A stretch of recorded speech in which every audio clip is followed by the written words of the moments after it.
Hello viewers, welcome to கனியின் வீடு. சுவையான அதிக சத்துக்கள் நிறைந்த வாழைத்தண்டு பொரியல். இதை கட் பண்ணுறதுக்கு மட்டும்தான் லேட் ஆகும், ஆனால் 5 நிமிஷத்தில் குக் பண்ணிடலாம். வாங்க எப்படி பண்ணுறதுன்னு பார்க்கலாம். ஒரு சட்டியில் 2 ஸ்பூன் எண்ணெய் ஊற்றிக்கோங்க. எண்ணெய் காஞ்சதும் கடுகு போட்டுக்கோங்க. கடுகு நல்லா பொரிஞ்சதும் கடலைப்பருப்பு சேர்த்திக்கோங்க. கூடவே உளுந்தம்பருப்பு சேர்த்திக்கோங்க.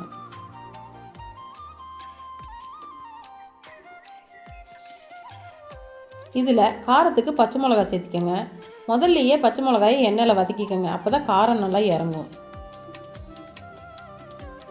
பச்சை மிளகாய் கொஞ்சம் வதங்கினதுக்கப்புறம் ஒரு கொத்து கருவேப்பிலையை சேர்த்திக்கோங்க.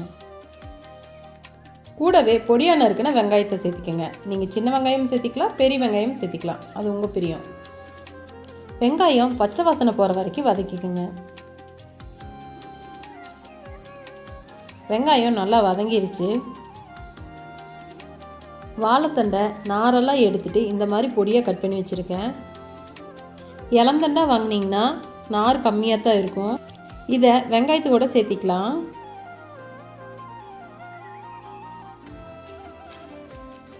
தண்டுக்கு தேவையான அளவு உப்பு சேர்த்திக்கலாம். இதை நல்லா கலந்து விட்டுக்கலாம்.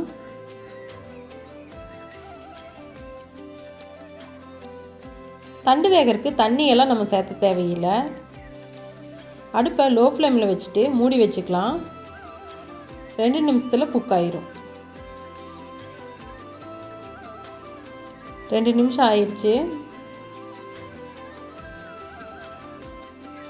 தண்டு நல்லா வெந்துருச்சு.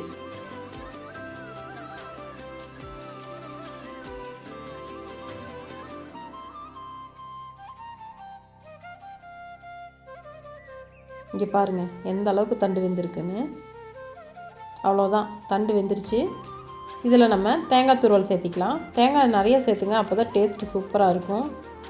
ஒரு டைம் கலந்து விட்டுக்குங்க. அவ்வளோதான், டக்குன்னு தண்டு பொரியல் ரெடி ஆயிடுச்சு.